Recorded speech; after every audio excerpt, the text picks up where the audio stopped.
The massive command ship drifted through the void of space like a metal mountain. Inside its steel walls, Admiral Kethvar stood before a curved window that showed the stars beyond. His 4 arms crossed behind his back as he watched the distant lights. The Zephyrian Empire had ruled this part of the galaxy for 300 years. 47 worlds had fallen to their might. Soon it would be 48. "Admiral," came a voice from behind him. Kethvar turned to see Dr. Veltar walking across the bridge. The science officer held a datapad in his thin hands. His large eyes looked worried. "What is it, Doctor?" Kethvar asked. His voice was deep and commanding. It was the voice that had ordered the destruction of entire cities. "We received the data from Probe 779, Veltar said. He handed the datapad to the Admiral. "The probe has been studying the 3rd planet in the Sol system for 6 months. Kethvar looked at the screen. It showed a blue and green world spinning slowly in space. White clouds covered parts of its surface. It looked peaceful. Almost beautiful. "This is our target?" Kethvar asked. "It looks like any other world." "Yes, Admiral, but there is something strange in the data." Veltar touched the screen with one finger. New numbers appeared. The probe detected unusual energy readings before it went silent. Kethvar studied the numbers. They meant nothing to him. He was a warrior, not a scientist. "What kind of energy?" "I'm not sure," Veltar admitted. "The readings are unlike anything we have seen before. They appear to come from the planet's surface, but they do not match any known technology." The Admiral handed back the datapad. "Primitive species often surprise us with their simple machines. Remember the gas miners on Zerion Prime? They had built weapons from mining tools." "This is different, Admiral," Veltar said. His voice was quiet but firm. "These readings suggest something more advanced than we expected." Before Kethvar could respond, another officer approached. Commander Zixtal was young for his rank, but he had proven himself in many battles. His scaled skin was dark green and his eyes were sharp. "Admiral, we have received another transmission," Zixtal said. He held out a small device. "This one is unusual." Kethvar took the device and pressed a button. A voice filled the air around them. It spoke in perfect Zephyrian, though the accent was strange. "To the Zephyrian Empire. You are approaching the Sol system. This is a warning. Do not engage the humans. Do not land on their world. Do not underestimate them. You have been warned. Turn back now, while you still can." The message ended. Silence filled the bridge. Several officers had stopped their work to listen. They all looked at the Admiral. Kethvar laughed.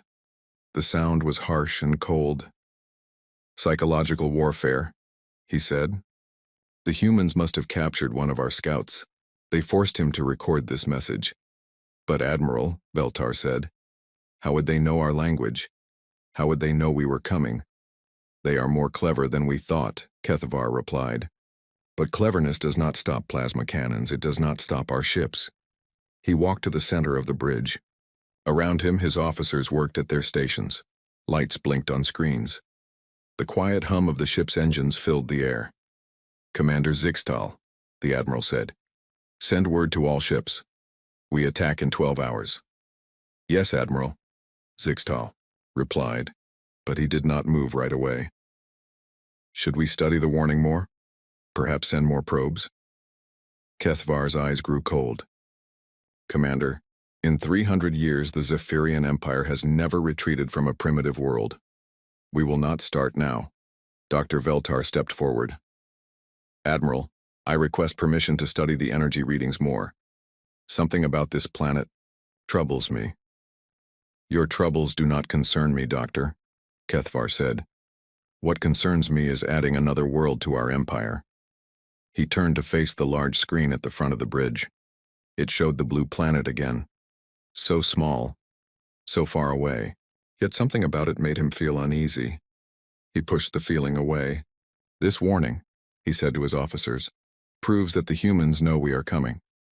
"Good. Fear will make them surrender faster." The bridge became busy with activity. Officers sent messages to other ships. Weapons were charged. Fighters were prepared. The great machine of war began to move. But in the corner of the bridge, Dr. Veltar looked at his datapad again. The strange energy readings were still there. They pulsed like a heartbeat, like something alive, something waiting. Hours passed. The fleet moved closer to the Sol system. 150 ships of different sizes, battle cruisers with thick armor, fast attack ships with powerful weapons, troop carriers filled with soldiers. It was enough force to destroy most worlds twice over. In his private quarters, Admiral Kethavar studied reports from previous battles. The Empire had a perfect record. Every world they attacked had fallen. Some fought back, but never for long. Technology always won against primitive courage. A soft chime told him someone was at his door. "Enter," he called. Dr. Veltar walked in. He looked tired. His large eyes were red from staring at screens. "Admiral, I have been studying the probe data all night," Veltar said. "I found something else. Something that worries me greatly." Kethavar did not look up from his reports. "What now, Doctor?" "The energy readings are not random," Veltar said. "They form patterns. Complex patterns that suggest intelligence. Advanced intelligence. All species have intelligence, Doctor. It does not make them dangerous. But, Admiral, these patterns are changing. They are adapting, almost like they are learning." Kethavar finally looked up. "Learning what?" "Learning about us," Veltar said quietly. "I think the humans have been studying our probe. I think they know more about us than we know about them." The Admiral stood up.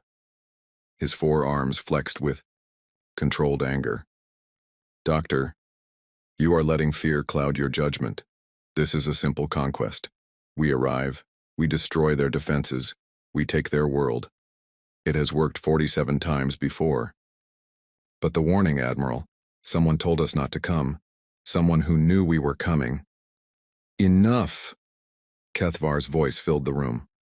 "I will not let the fears of one scientist change 300 years of tradition. We are the Zephyrian Empire. We do not run from primitives." Dr. Veltar bowed his head. "Yes, Admiral, I understand." But as he left the room, Veltar's mind was filled with worry. The energy readings were getting stronger. The patterns were becoming more complex. Something on that blue world was watching them. Something that had sent a warning. A warning they had chosen to ignore. On the bridge, Commander Zixtal checked the fleet's position. They would reach the edge of the Sol system in 6 hours. He thought about the strange message.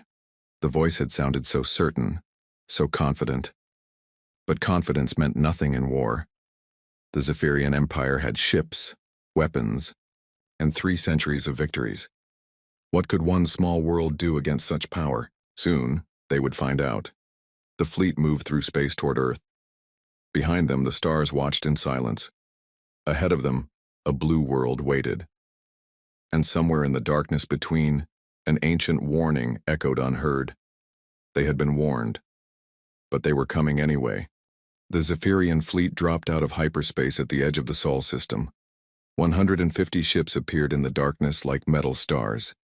Admiral Kethavar stood on his bridge and smiled. This was always his favorite moment.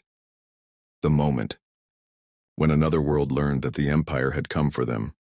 "Long-range sensors are active, Admiral," reported Lieutenant Yekska from her station, "scanning the inner system now." Kethavar expected to see a peaceful world. Maybe some simple satellites.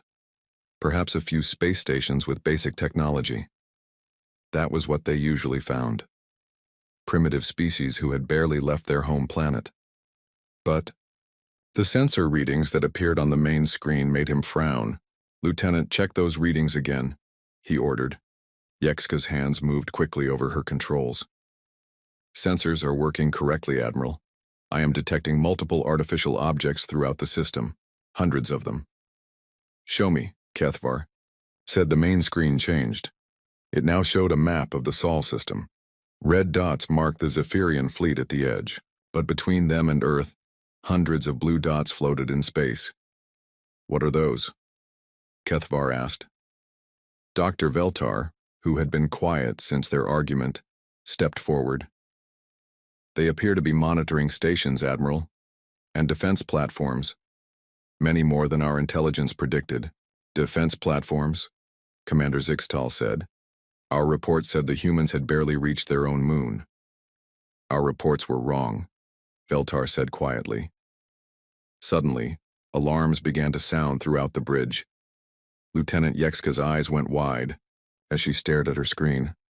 Admiral, we are being scanned by multiple sources, high-powered sensors from throughout the system. Kethvar felt a chill run through his body. Being detected so quickly was not normal. Most primitive species took hours or days to notice an approaching fleet. The humans had found them in minutes. How is this possible? He demanded. Unknown, Admiral, Yexka replied. But the scans are very detailed. They are mapping our entire fleet. On Earth, deep beneath a mountain in Colorado, alarms were ringing in a different language. General Sarah Chen stood in the center of the command room, watching screens that showed the alien fleet. How many ships? She asked. 150 confirmed, replied Colonel Martinez at the sensor station. Multiple ship classes. This is a full invasion force. Time until they reach Earth orbit? At their current speed, 18 hours. General? Chen nodded. 18 hours. They had prepared for this moment for months ever since they captured that alien probe. The probe that had been watching Earth. The probe that had told them everything they needed to know about their enemies. Send the message, she ordered. In space, the Zephyrian fleet was still moving toward Earth when they received another transmission. This time the voice was different. Female. Calm. Speaking perfect Zephyrian. To the commanding officer of the Zephyrian fleet. This is General Sarah Chen of Earth Defense Command. You were warned to stay away. You chose not to listen. This is your final chance to leave our system peacefully. Admiral Kethavar laughed, but the sound was forced. They learned our language quickly. I will give them that. Admiral, Dr. Veltar said, how do they know your rank? How do they know we have a commanding officer? Before Kethavar could answer, Commander Zixtal called out from his station. Admiral, 3 objects are approaching from Earth. High speed. Very high speed. Our advanced scouts? Kethavar asked. No, sir. These are coming from Earth toward us. The main screen showed 3 small objects racing through space. They were moving faster than anything the Zephyrians had ever seen from a primitive species. Weapons? Kethavar asked. Unknown, Admiral. They are too small to carry heavy weapons. Probably reconnaissance craft. Let them come, Kethavar decided. When they get close enough, destroy them. Send a message to the humans about what happens when they challenge the Empire. But the 3 human craft did something unexpected. Instead of flying straight toward the Zephyrian fleet, they split apart. One went high, one went low, and one came straight down the middle. Their flight patterns were wild and unpredictable. Target the center craft, Kethavar ordered. The weapons officer fired. A beam of bright energy shot through space toward the human ship. It should have been an easy hit. The human craft was flying directly toward them, but at the last second, the human ship twisted away. The energy beam missed by mere meters. The craft continued its wild flight, spinning and turning in ways that hurt to watch. Fire again, Kethavar ordered, his voice tight with anger. More energy beams shot out. The human ship dodged them all. It moved like a living thing, dancing between the weapons fire. Behind it, the other 2 craft were doing the same thing, avoiding shot after shot. How are they doing that? Commander Zixtal asked. Lieutenant Yexka was staring at her sensors. Admiral, I am reading massive acceleration forces on those craft. No living being should be able to survive those movements. Yet they are surviving, Dr. Veltar observed. And they are getting closer. The 3 human ships were now racing between the Zephyrian vessels. They moved too fast for the big guns to track. They flew patterns that seemed impossible, and somehow they were scanning every ship they passed. They are collecting data on us, Dr. Veltar said. Learning about our weapons, our defenses, our capabilities. Enough of this, Kethavar snarled. Send the fighters, 20 ships, destroy those insects. 20 Zephyrian fighter craft launched from the fleet. They were fast, armed with powerful weapons and flown by experienced pilots. They should have destroyed the 3 human craft in minutes. Instead, something happened that no one on the Zephyrian bridge could understand. The human ships began to fight back. They had weapons that they had not shown before. Weapons that fired solid metal at incredible speeds. When these metal slugs hit Zephyrian fighters, they punched right through the shields and armor. Impossible, breathed Lieutenant Yekska. Our shields stop all kinetic weapons. Not all, Dr. Veltar said grimly. Not when they move that fast. But it was not just the weapons that shocked the Zephyrians. It was how the humans fought. They worked together like parts of one mind. When one human ship was in trouble, the other 2 immediately came to help. They covered each other, protected each other, and fought with a coordination that was beautiful and terrible to watch. Worse, they seemed to know what the Zephyrian pilots were going to do before they did it. Human ships would dodge attacks that had not even been fired yet. They would turn away from weapons that were still charging. In 10 minutes, the humans had destroyed 6 Zephyrian fighters. The other 14 were running back to the fleet, damaged and defeated. Status report, Kethvar demanded. 6 fighters destroyed, 8 heavily damaged, Commander Zixtal reported. His voice was quiet with shock. The human craft took no damage. How many humans were in those ships? Sensors show 3 life forms, Admiral, 1 in each ship. 3 humans had defeated 20 Zephyrian fighters. 3. Admiral Kethvar stared at the main screen. The 3 human ships were now flying lazy, circles around his fleet just out of weapons range. They were watching, waiting, learning. Admiral, Dr. Veltar said softly, I recommend we reconsider our approach to this world. Never, Kethvar replied, but his voice lacked its usual strength. Send a message to Earth, tell them to surrender or we will destroy their world. Sir, they are sending us another message. The voice of General Chen filled the bridge again. Admiral Kethvar, you have seen what 3 of our pilots can do. We have 10,000 more just like them. This is your last warning. Leave now or face the consequences. Kethvar looked around his bridge. His officers were staring at their screens with worried faces. For the first time in his career, he saw doubt in their eyes. How do they know my name? He whispered. Dr. Veltar had been studying his datapad. Now he looked up with fear written across his face. Admiral, I have been analyzing the human attack patterns. They were not random. The humans knew exactly where our weak points were. They knew our shield frequencies. They knew our weapon ranges. What are you saying? I am saying they have been studying us for a long time. Much longer than we have been studying them. That probe we sent? I think they captured it months ago. I think they have been learning everything about us while we learned nothing about them. Kethvar felt a cold weight settle in his stomach. For 3 centuries, the Empire had won because they always knew more than their enemies. They studied each world before attacking. They learned about defenses and weapons and tactics. But this time, it seemed the humans had studied them. Admiral, Commander Zixtal said, Orders? Kethvar looked at the blue planet on his screen. So peaceful, so small. Yet somehow, it had already bloodied his fleet with just 3 ships. 3 ships. We continue the attack, he said finally. Ready all vessels for assault. We will show these humans the true power of the Empire. But even as he gave the order, Admiral Kethvar wondered if he was making the biggest mistake of his life. In the HFY, distance Earth waited. And on Earth, 10,000 human pilots were preparing for war. Admiral Kethvar had made his decision. The full might of the Zephyrian Empire would fall upon Earth like an iron fist.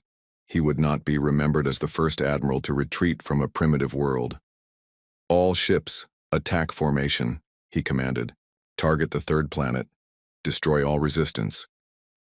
The Zephyrian fleet moved toward Earth like a cloud of metal death. Battle cruisers led the way, their thick armor gleaming in the light of the distant sun. Behind them came the destroyers and frigates. At the rear, troop carriers waited to land soldiers on the conquered world. It should have been a simple battle. The Empire had done this 47 times before. But as they approached Earth's moon, things began to go wrong. Admiral, Lieutenant Yekska called out, "I am detecting massive energy buildups on the planet's surface." "Their defenses are charging," Kethvar said. "Expected. What are their capabilities?" "Unknown, sir. The energy readings are unusual." On the main screen, Earth grew larger. The blue and white marble that had looked so peaceful now seemed to pulse with hidden power. Strange lights flickered across its night side. "Sir!" Commander Zixtal's voice was sharp with alarm. "Multiple launches from the planet. Hundreds of objects heading our way." "Missiles?" Kethvar asked. "Negative, Admiral. These appear to be fighters, but they are launching from the planet's surface." Dr. Veltar looked up from his station. "Admiral, I am reading atmospheric breach signatures. They are launching spacecraft directly from their atmosphere into space, without using stations or orbital platforms. This was impossible. No species the Empire had encountered could launch fighters directly from a planetary surface into space combat. The energy requirements were enormous. The technology needed was beyond anything a primitive world should possess. But the evidence was right there on their sensors. Hundreds of human fighters were rising from Earth like a swarm of angry insects. "How many?" Kethvar demanded. "Still counting, Admiral," Yekska replied. 500, 800, 1,000. "Sir, they are still launching. I count over 1,500 fighters now." 1,500. The Empire's entire fleet carried only 800 fighters. "Admiral," Dr. Veltar said quietly, "I recommend we halt our advance and reassess." "No," Kethvar snarled. "We have superior technology. We have larger ships. We will crush them with overwhelming firepower." The human fighters reached the edge of Earth's atmosphere and formed into groups. But these were not like any formations the Zephyrians had ever seen. Instead of rigid battle lines, the humans flew in fluid, organic patterns that seemed to shift and flow like water. "Begin the attack," Kethvar ordered. The first Zephyrian battlecruiser, the Void Render, opened fire with its main plasma cannons. Beams of superheated energy shot toward the human formations. Each beam was powerful enough to destroy a city. The humans scattered like leaves in a windstorm. They moved in all directions at once, some diving toward Earth, others climbing high, above the battle. Not a single beam found its target. Then the humans began to return fire. Their weapons were not what the Zephyrians expected. Instead of energy beams, they fired solid projectiles at incredible speeds. Railgun slugs and kinetic penetrators that moved faster than anything the Empire had seen. The first slug hit the Void Render's forward shield generator. The shield flickered and died. The second slug punched a hole in the ship's armor. The third slug entered the ship's reactor core. The Void Render exploded in a ball of white fire. "Impossible!" Kethvar shouted. "That ship had the best shields in the fleet."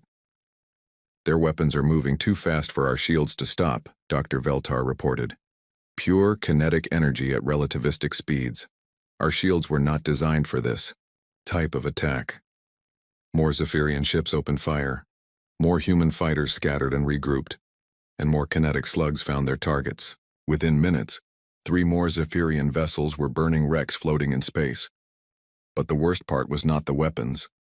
The worst part was how the humans fought. They moved like they could read minds.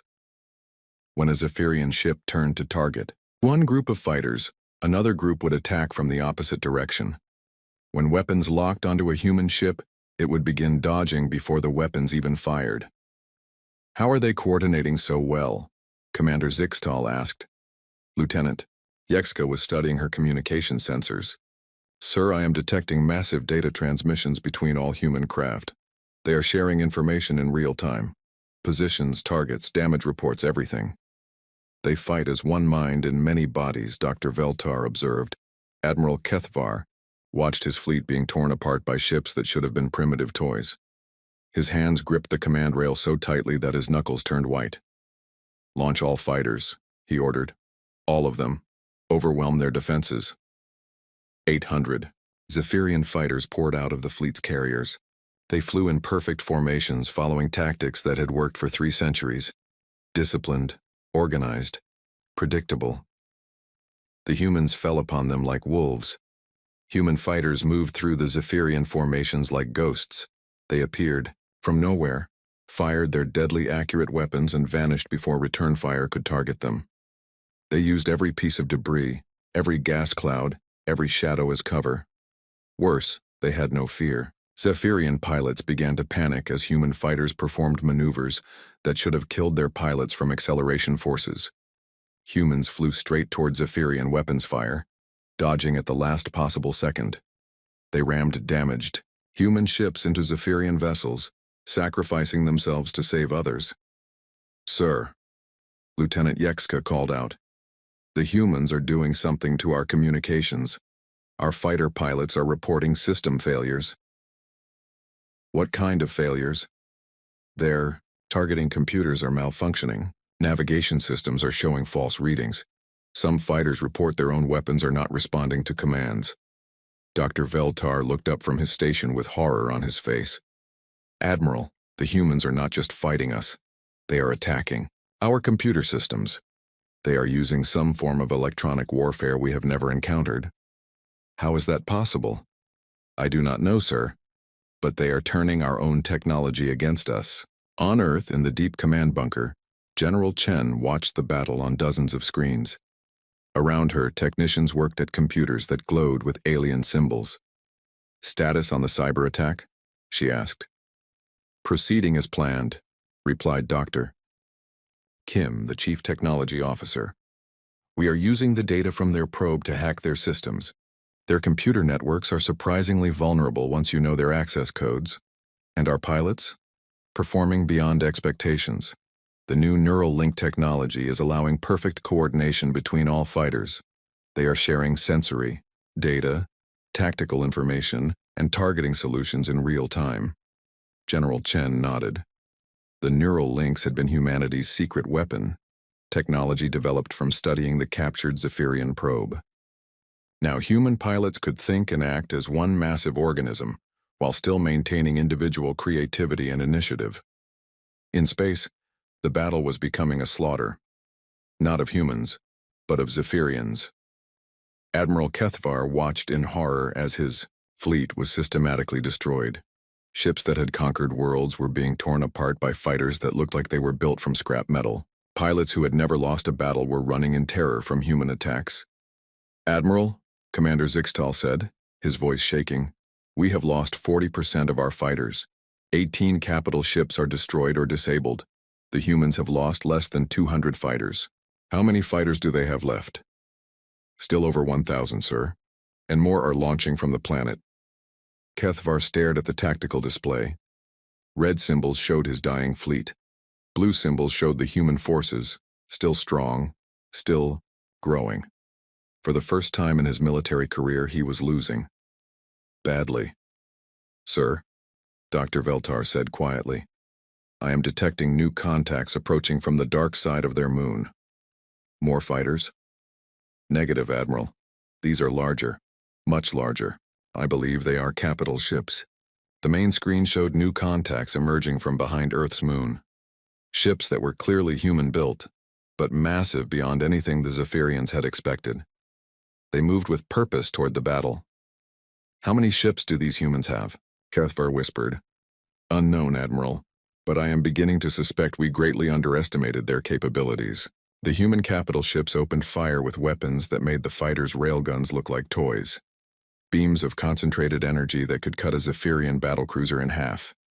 Missile swarms that overwhelmed point defense systems. And something new. Weapons that seemed to bend space itself, crushing Zephyrian ships like invisible hands.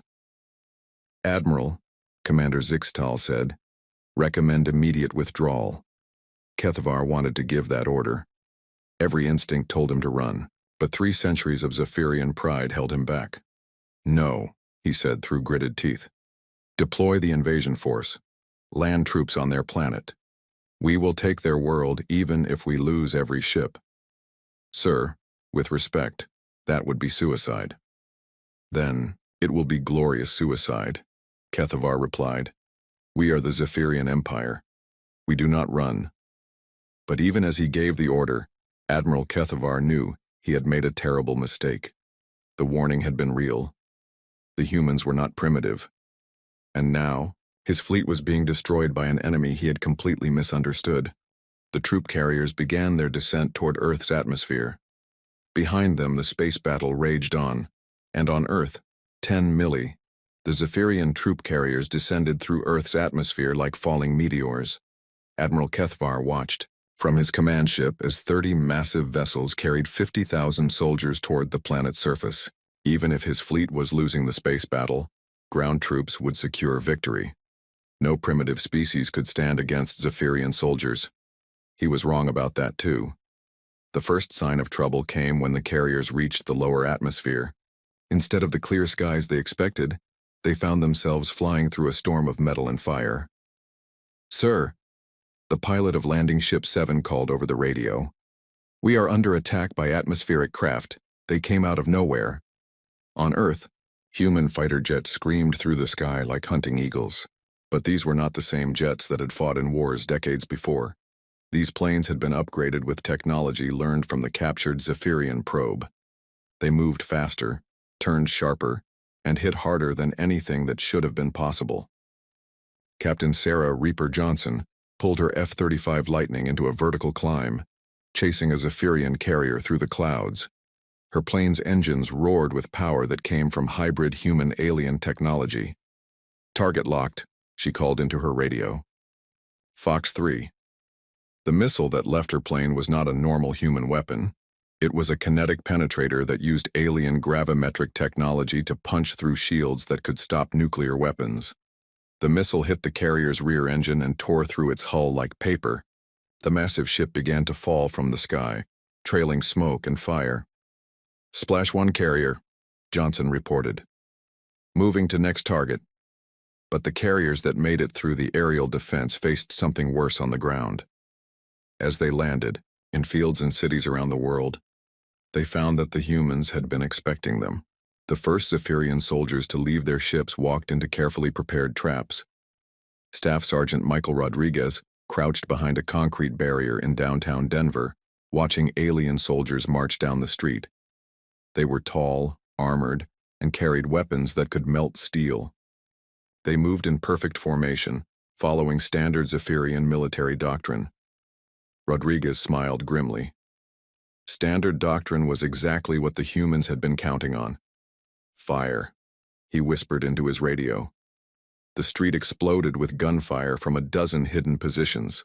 But this was not normal gunfire. The human weapons had been modified with alien technology. Bullets moved at incredible speeds and hit with devastating force. They punched through Zephyrian armor like it was made of cloth. The alien formation scattered, but there was nowhere to run. Humans had been watching them from satellites since they left their ships. Every movement was predicted. Every escape route was blocked. "RPG incoming," someone shouted. A rocket-propelled grenade struck the leading Zephyrian soldier. But this was not a normal RPG either. It was a human weapon enhanced with alien plasma technology. The explosion vaporized the soldier and left a crater in the street. In London, Tokyo, New York, and 100 other cities, the same scene played out. Zephyrian soldiers, who had conquered dozens of worlds, found themselves trapped in urban warfare against an enemy that seemed to know their every move. But the humans did more than just fight. They adapted. Dr. Lisa Chen worked in a laboratory beneath the Pentagon, surrounded by pieces of captured Zephyrian equipment. She had been reverse engineering alien technology for months, ever since they captured the probe. Now, with battle raging overhead, she was working faster than ever. "I've got it," she called to her team. "Their personal shields operate on a rotating frequency. If we can match the rotation and invert it." She typed commands into her computer. Data flowed to manufacturing plants around the world. Within hours, human soldiers were carrying weapons specifically designed to defeat Zephyrian personal shields. The aliens had better technology, but humans learned faster. Admiral Kethvar received reports from the ground battle with growing horror. His soldiers were not just losing, they were being slaughtered. Worse, the humans seemed to be studying Zephyrian tactics and equipment in real time. "How are they doing this?" he demanded. Dr. Veltar had been monitoring human communications. "Admiral, They are sharing information across their entire planet instantly. When one human soldier learns something about our weapons, every human soldier knows it within minutes. That is impossible. No species has that level of coordination. The humans do, sir. They have created a global communication network that allows instant data sharing. They fight as one organism with 8 billion minds. On the main screen, reports continued to pour in from the ground battle. Zephyrian positions were being overrun. Human forces were capturing alien weapons and vehicles. Worst of all, humans were beginning to use captured Zephyrian technology against them. Sir, Commander Zixtal reported, Landing Group 5 reports that humans are now using our own plasma rifles against us. They have somehow modified them to be more effective than our standard weapons. How is that possible? Unknown, Admiral. But the humans appear to be improving our technology even as they use it. This was beyond anything the Empire had ever encountered. Primitive species were supposed to be overwhelmed by superior technology. They were not supposed to steal that technology and make it better within hours of first seeing it. But humans were not like other species the Empire had conquered. In a factory in Detroit, workers were dismantling a captured Zephyrian tank. They had never seen alien technology before today, but they approached it with the same curiosity and determination that had built human civilization. "Look at this," said Maria Santos, an engineer who had been building cars until this morning. "Their armor plating is made from some kind of crystalline matrix. But see these stress points? If we redesign the molecular structure..." She sketched modifications on a tablet computer. The new design was sent instantly to every human military unit on the planet. Within hours, human soldiers knew exactly where to shoot Zephyrian vehicles to disable them with a single shot. The aliens had superior materials, but humans had superior insight. As the day wore on, the tide of battle shifted dramatically. Zephyrian forces that had landed with confidence found themselves trapped and surrounded. Human tactics were unpredictable, illogical, and devastatingly effective. In the desert outside Cairo, a Zephyrian commander named Gaxtool found his entire regiment pinned down by human forces that seemed to appear and disappear like ghosts. Every time his soldiers advanced, the humans melted away only to attack from a different direction. "This is not how warfare is supposed to work," he muttered into his communicator. "Sir," his lieutenant replied, "the humans do not seem to follow standard military doctrine." "Then what doctrine do they follow?" "None that we recognize, sir. They appear to be making up new tactics as they fight." This was exactly right. Human military commanders around the world were inventing new strategies in real time, sharing ideas, instantly through their global communication networks. They combined ancient guerrilla warfare with cutting-edge technology. They used civilian infrastructure as military assets. They turned every human into a potential soldier. Most importantly, they fought with an intensity that the Zephyrians had never encountered. Colonel James Mitchell led a counterattack through the ruins of Seattle, carrying a weapon that had been a Zephyrian plasma rifle until human engineers got their hands on it. Now it fired twice as fast and hit 3 times as hard as the original. "Remember," he called to his soldiers as they advanced, "this is our world, our home. They want to take it from us." The human soldiers around him moved with a fury that came from defending everything they loved. They were not fighting for an empire or for conquest. They were fighting for survival, for their families, for their future. That made all the difference. By nightfall, Zephyrian forces on Earth were in full retreat. Those who could reach their ships fled back to space. Those who could not surrender or died fighting. The ground invasion that was supposed to secure the planet had become a complete disaster. Admiral Kethavar stared at the reports in disbelief. 50,000 soldiers, the finest warriors in the Empire, defeated by a primitive species in a single day. "Status of the fleet?" he asked quietly. 60% losses, Admiral," Commander Zixtal replied. "Most remaining ships are heavily damaged. The humans now control orbital space around their planet." "And the humans?" "They are launching more ships, sir. Their industrial capacity appears to be enormous. They are building new vessels even as the battle continues. Dr. Veltar looked up from his station. Admiral, I am detecting human ships approaching our position. They appear to be using captured Zephyrian technology, but modified. Modified how? They are faster than our ships, sir, and their weapons are more powerful. Admiral Kethvar closed his eyes. In one day, the humans had gone from primitive targets to technological equals.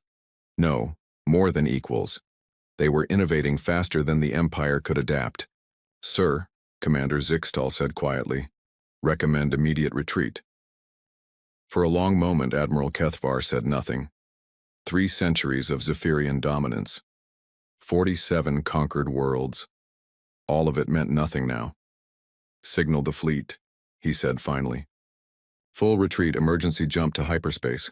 Sir, many ships. Admiral Kethvar's remaining ships limped through space, running from Earth as fast as their damaged engines could carry them. 43 vessels out of 150. The greatest military disaster in Zephyrian history. But their nightmare was not over. Admiral, Lieutenant Yekska called from her station. I am detecting pursuit. Human ships are following us. Kethvar looked at the rear sensors in disbelief. How many? 12 confirmed, sir. But they are not like the ships we fought before. These appear to be newly constructed. Dr. Veltar studied the sensor readings. Admiral, these ships are using our own technology, but improved.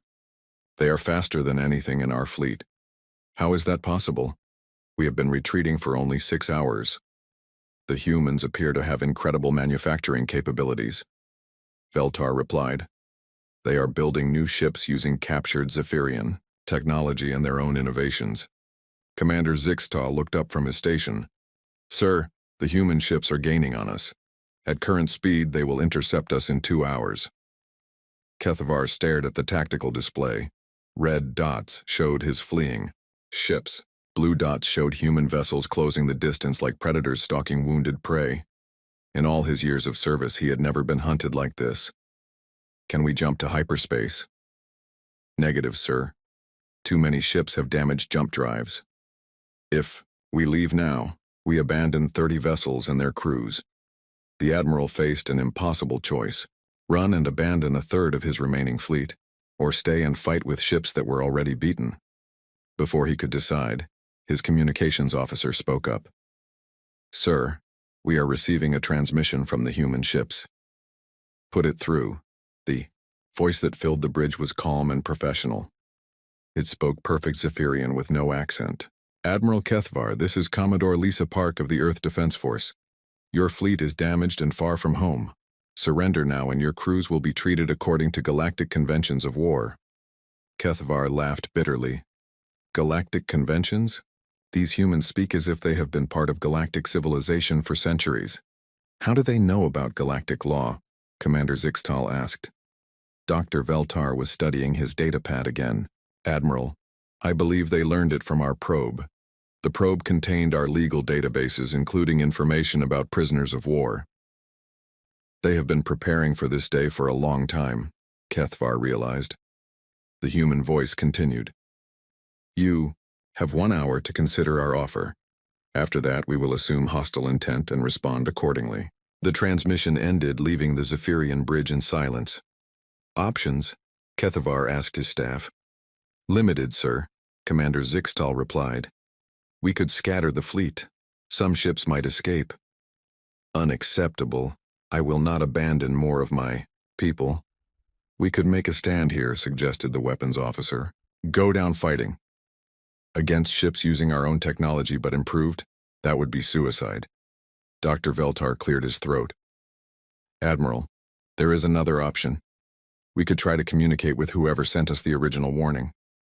Kethvar turned to stare at his science officer. What do you mean? The warning we received before we attacked Earth. It came from someone who knew we were coming. Someone who tried to stop this disaster. Perhaps they can help us now. You want to call for help from an unknown entity? Admiral, we are already defeated. Our only choices are death, capture, or asking for help from whoever tried to save us in the first place. Kethavar considered this. Pride told him to fight and die like a Zephyrian warrior. But logic told him that his people needed him alive more than they needed him dead. "Do it," he said finally. "Send a message on all frequencies. Ask whoever warned us to reveal themselves." The message went out into the darkness of space. For long minutes, nothing happened. Then, slowly, something began to respond. It was not a ship or a station. It was something much older. A structure materialized out of the void between stars. It was massive beyond comprehension, built from materials that seemed to bend light around them. As it became visible, both human and Zephyrian sensors went wild with energy readings. "What is that?" Commander Zixtal whispered. "Unknown, sir, but it is broadcasting on ancient frequencies. Very ancient." A new voice filled both the Zephyrian and human ships. It was old, tired, and spoke in a language that was somehow familiar to everyone who heard it. "Zephyrian vessel. Human vessels, please hold your positions. I am the Sentinel, guardian of this region of space. We need to talk." "Admiral," Kethavar found his voice first. "You sent the warning?" "I did. Though you chose not to heed it. Who are you? What are you?" "I am what remains of the predecessor civilization that once ruled this galaxy. My people died out long ago, but we left guardians like myself to watch over younger species." "Commodore," Park's voice came over the channel. "You have been watching humanity?" "We have been watching humanity for 50,000 years, the Sentinel replied, "waiting for you to be ready." "Ready for what?" Kethavar demanded. "Ready to take your place in galactic civilization, ready to protect other species instead of conquering them." The massive structure moved closer to both fleets. As it did, more details became visible. It was not built like any ship they had ever seen. It was organic, flowing, alive in ways that metal and circuits could never be.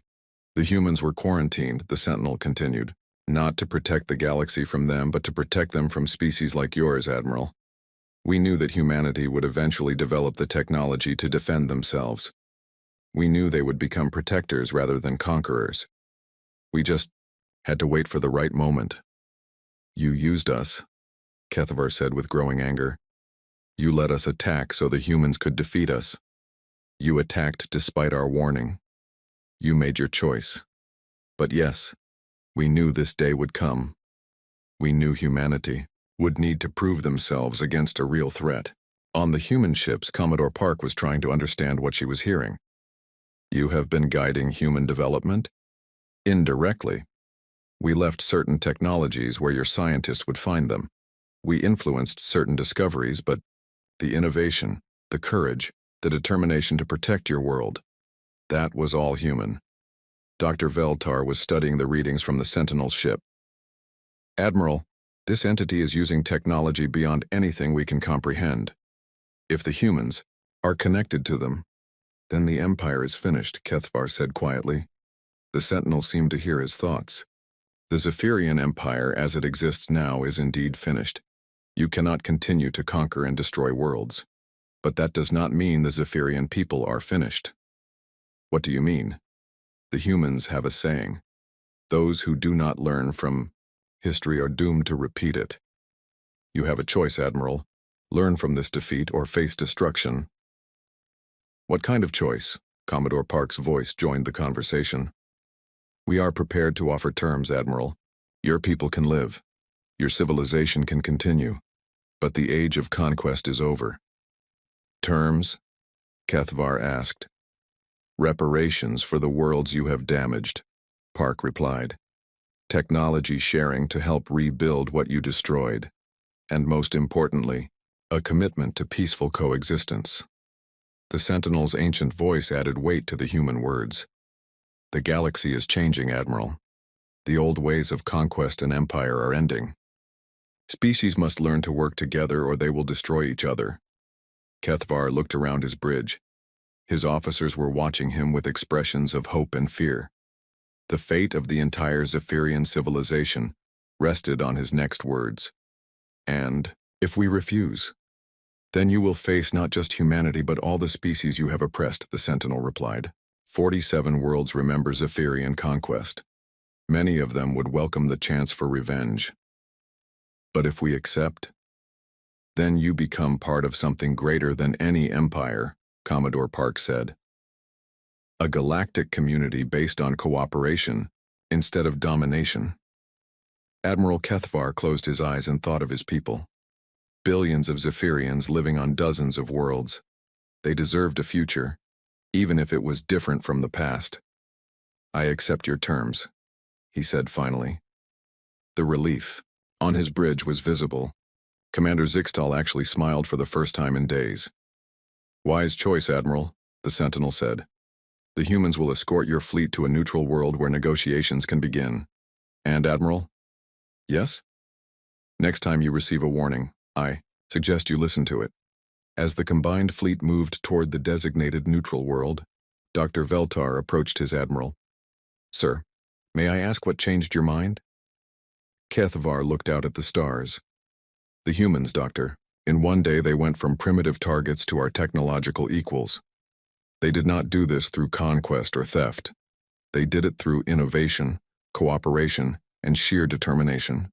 He paused, watching human ships escorting damaged Zephyrian vessels. Any species capable of that deserves respect, not conquest. Perhaps it is time the Zephyrian Empire learned to earn respect instead of demanding it. In the distance, Earth continued to spin in its orbit around an ordinary star.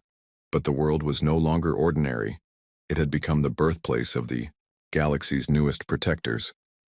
And throughout the galaxy, other species looked toward the Sol system with hope. The age of conquest was ending. The age of cooperation had begun. The Empire had been warned. They had not listened. And in their defeat, they had found something better than victory. They had found a future.